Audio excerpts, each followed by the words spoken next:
So, Alex and Guila, thank you very much to take the interview from us. Thank you. Our pleasure. Our Oh, pleasure. it is a pleasure.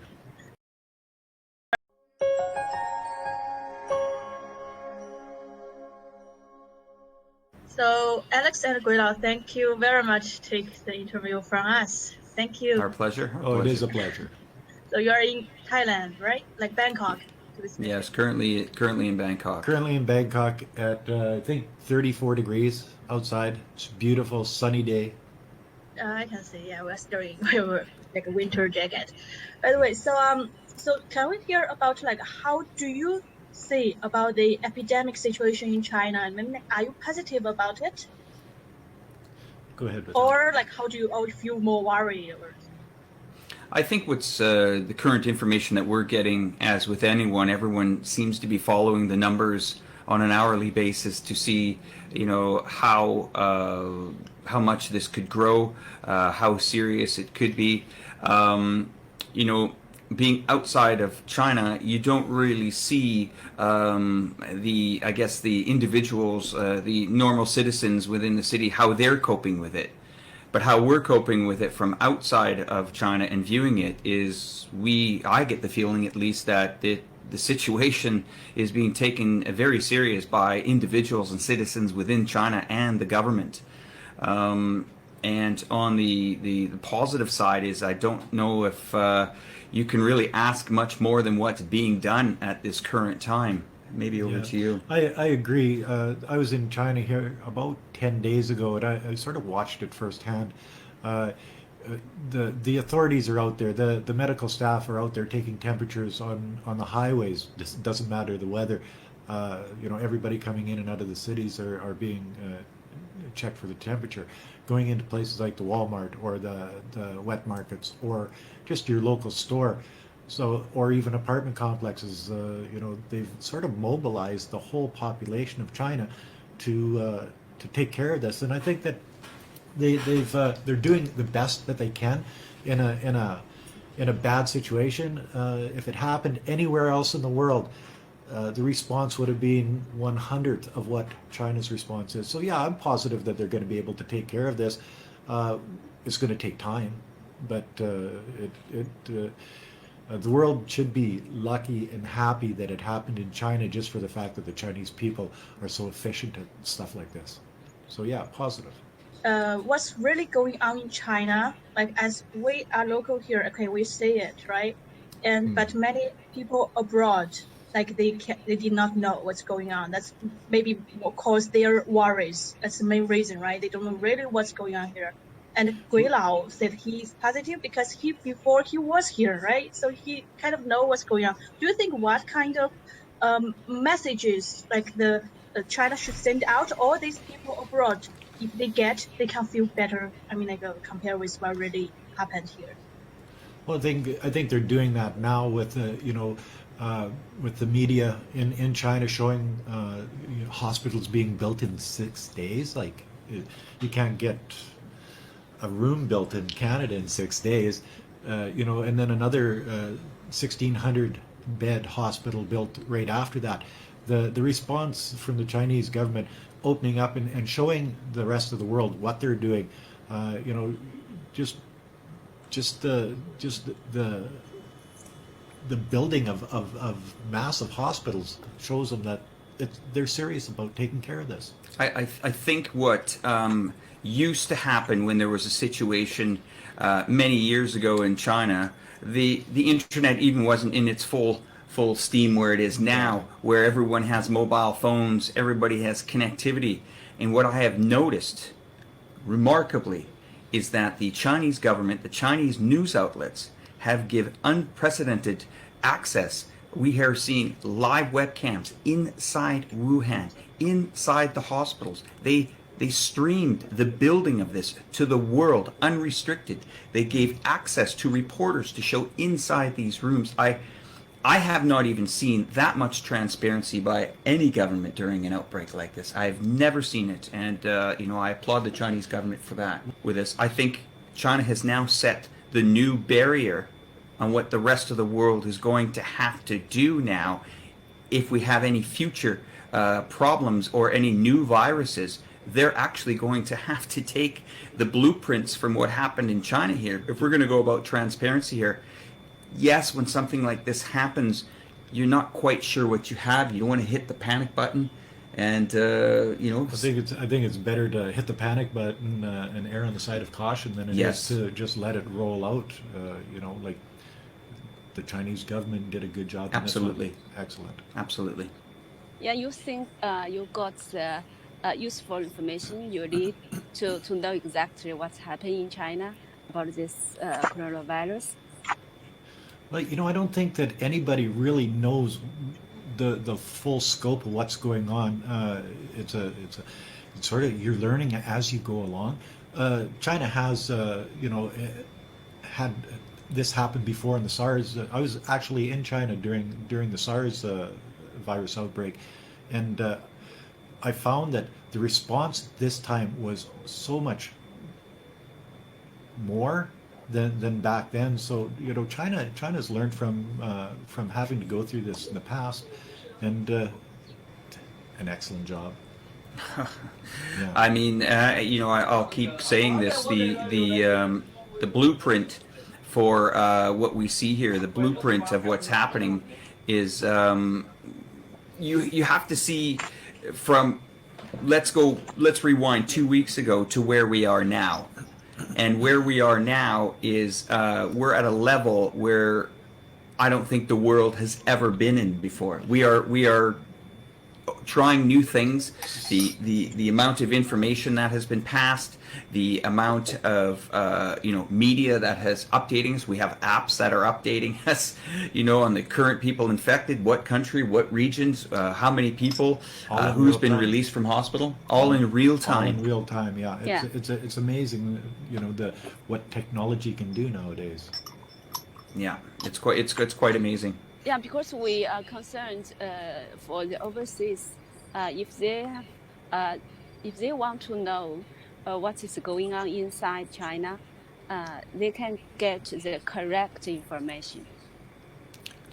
Well, yeah, because there's so much fake news out there. If you look at the Western Yeah. media, I've always said that the Western media is biased against China, and I don't know why they're like this, but they are, and anybody that has any intelligence can see that. How can China sort of counteract that? I think they're doing that already with being open about what's going on in China. The online Chinese media, YouTubers like ourselves that are on the ground in China doing our little thing that we do. I know I've got just about 46,000 subscribers that watch my channel on a daily basis. Things like this all show that it's not like the fake Western media says it is. It's totally different, and I think with all of these things, it's already happening that people, as I say, with intelligence, can see the difference and know what's true. I think you're going to see, no matter what measures China takes, no matter how great the information is coming out of there, no matter how transparent China is, there will be a tendency to discredit or debunk anything that's China saying at this moment. And this is where, it's people like Guelo and I that go out to our audiences. We do know other individuals within China that are vloggers and we'll call it independent reporters and stuff like that, that are getting the information out. And what we find incredibly worrying is that even us that are on the streets there, or even individuals that are living there, because I was just in Chongqing in January, they don't even believe our words from our mouths. And a lot of times they don't. And we do take a fair amount of verbal and abuse on the subjects, but we take quite a bit of it. But we know the truth. We see inside there. We know as much as we can get. And when you get into if you're concerned about the international community, what their view is on the situation, it's sometimes they will not believe, even if it's the truth. They will stretch it, and it will fit their narrative of what the message that they want to give. Exactly. They'll twist it whichever way they want, and that's common with a lot of people around the world, and there's nothing you can do about that. I see. So like as for example, like you have your own channel, right? You have the Yes. audience who also care about the situation on your channel, or like even friends around. So what kind of message usually you pass to them, and why? Well, I try to pass a positive message to all of my viewers about China. The good that I see, the people, the work ethic. It's amazing. This coronavirus thing is just a hiccup.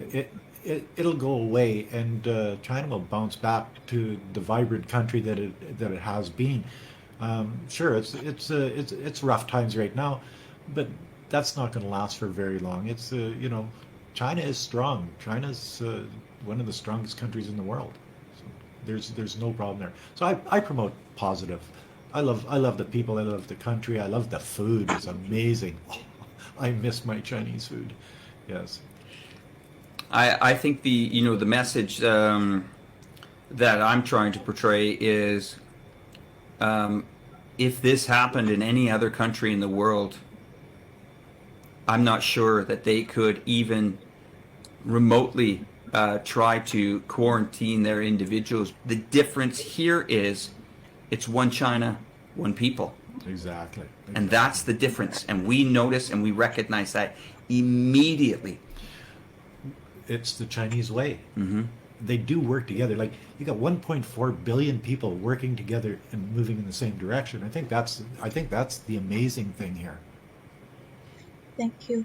And also a question, like in general, like how do you think, like what impressed you about China's efforts to fight against the epidemic? What are the points you think that need to be learned, and even like set a good example? Simply mobilizing an entire population to combat this virus, the spread of this virus. You've got housewives putting masks on their kids. You've got medical personnel. You've got the police. You've got security at apartments. All of these people are doing their little part to help, stop the spread of the virus or to find people with the virus. It's an amazing thing. Like, I've never seen anything like this before in my life. Just the people self-quarantining themselves, people not going to work, people that they could open the restaurants but they don't, so they're taking a financial hit too. So all of these things combined together is what makes this whole thing in China work. It's amazing. I think China's going to come out of this being, More united, for more sure. united. Absolutely. I know the people will be. Yeah, you need to be very proud in what is the people have held together. Yeah, I think both the government and also the people are trying their best to keep our life as normal. We do a lot of things online. You see, we can order online. We can have our vegetables, meats, the daily necessities being delivered online. And also the students can study online, and as we work online. Yeah. So we're trying to keep things going on, and it is actually. Yeah, and and it goes right down to the supply chain of the truckers that have to be bringing all this stuff into quarantine areas. You don't just quarantine a city of 11 million people without having the infrastructure and the supply chain there. So bringing the food in or the supplies into a place that they can't get out is amazing that China could do something like that and actually make it work. And this is where, as I spoke to you when I was in Chongqing about building roads, this is where it shows your infrastructure, the people behind the scenes. These are the real heroes here. You go to Walmart and the shelves are full. You go to your local wet market and there was no change. It was like they weren't worried at all because they knew that that supply chain would be there. And I think the world feels that they are immune to this problem, but they're not aware of how much manufacturing and goods that are sent from China into their countries. Oh, yeah. And they're probably within 1 or 2 weeks away of saying, wait a minute, we have a supply order, we have an ordering issue that we can't fix at this time. So that is a problem for a lot of these Western countries that do rely on China. Now, you might see the odd individual go on television and say, that's okay, we'll bring the manufacturing to the United States or to other Western countries. But that is probably one of the most comical things I've ever heard. You can't replace, what we spoke about this last night, about how many years China has been, working on the manufacturing and how long that's taken to build that. Yeah, there's going to be factories around the world shutting down because they can't get parts. Wow. Yeah, I mean, China's the engine. I've always called it the warehouse of the world. And we've used up our supplies. I'm quite surprised there's still a lot of product on the shelves here, but it won't take long. If this continues to go, the pain is going to be felt on the markets worldwide. So this is everyone's problem, and that's why I'm saying everyone during this time should be, stick together, not close down. Because of the epidemic, the market, or like especially I think also tourism, right, in different aspects has been affected, even Yes. in China. So because Alex, you also call for people to travel to China, right? Like you do vlogs on China, and also Guilao is like promote China for the epidemic. So after this epidemic, we really want to hear like your suggestions on how China, or like also in our city, Chongqing, we can resume our tourism's prosperity. Yeah. Well, Any I'll suggestions? answer the first part, and he definitely has an answer for the second part. All the advertisements in the world are not going to help to try to get people back to China. You can put a lot of promotional advertisements out from the tourist board showing how wonderful your cities are, which people still don't believe, and how amazing it is. The only way I feel that you're going to conquer to get tourism back is to reach out and to individuals like ourselves. And this is why I took this upon me, this quest of the next 10 years of showing China to the outside world. The people that are viewing my videos are saying, that's China. Really? That's China? I cannot believe that. That's wow, that's beautiful. I want to visit that city. It's going to take more individuals like myself and Guilao and consortium of I don't want to call us YouTubers, but we'll call YouTubers Yeah. that go and visit your cities. Not just sit there and say, wow, look at this beautiful park and leave. Have real events like I was at when I was in China there, meeting the people. It just comes in and it overtakes you as a tourist. I've traveled over 100 countries and I've never been to one such as China. And if we're going to get the message out and to bring prosperity back to China, it's going to mean that people like Guilao and I and the individuals that we know spend more time in China getting the message out more on our social platforms throughout the West. This is the only way, because people will, of course, say to us, well, show us what a hospital looks like in China, or show us what a theater looks like in China. And then when we do show them, that breaks down the barriers of skepticism and stereotypes. That really does. And sometimes it bothers people when they see us inside of China. They'll say, "Why are you in this country?" And maybe you can take it over from here. It's Yeah, well, the idea that I've lived in China for so long, and I sort of vlog my daily life and what I think of everything around me. People have been in my home in China. Most people know everything about my life and my wife's life.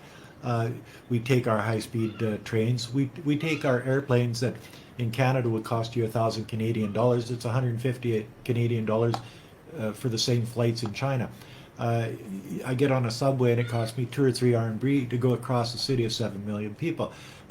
We go to places like Gugong or the Forbidden City, the Great Wall. We go to Guilin, we go to Beihai. We show people that, the people on the farms in, say, Yulin or Bobai. We go to all of these different places and we show all of the people that watch our channels, what it's really like in China, not what the Western people think it's like. Mm-hmm. And I get this all the time that people say, well, you're the reason that I'm going to China, or you're the reason that we've decided that we want to go spend a month in this particular place in China. Like being promoted, Joseph Lung from Singtao News in San Francisco promoted one of my videos on a park in Nanning City, and the views spiked to over 200,000 views in a matter of a week. Things like that make a big difference in promoting China. If influential people in those positions can just plug this channel, the positive channels on YouTube, that helps us. It makes a big difference. It helps us get our point across. Because as our audience grows, they're seeing our message, and our message, it comes from experience and comes from being there in the country. We're not two guys that are talking about China for 5 years and never been there, where you see a lot of people that have opinions on China that have never actually had their feet on the ground. And we take our fair amount of we have a fair amount of people that have never been to China and form their own opinion. And funny enough, some of them we manage to break through. Some of them, no matter what you say, they will not agree. But that's okay. We will continue to move forward. And what happens is we have our legion of subscribers that we used to have to defend ourselves by saying, no, it really is a great country. And now our viewership is agreeing with most of the things that we're showing, and they're defending it for us. Well, exactly. Which is even nicer. When I get trolls on my channel, I don't respond to them, but my subscribers do. It's one of those things that we've gained some really good people watching and help us control our channels, which is nice. And I want to also make another point that there are things that we're going to learn from this. And in tourism is very strange how it works. Sometimes catastrophes can actually build tourism. It's strangely enough, it does happen that way, where people go to various sites that were in historic times. I mean, just the bizarre thing, one of the largest tourism places in the Ukraine was where one of the biggest catastrophes in the world were. Yeah. It's bizarre, but people want to maybe go there and experience, firsthand what happened, and it's that is how world travelers are in the world. All right, you have a lovely day and take care. Thanks a lot for the interview. Bye now. Bye bye. Thank you, Alex. Thank you. Bye bye. Bye bye. Have a nice day. Yeah, You too. see you Bye. around.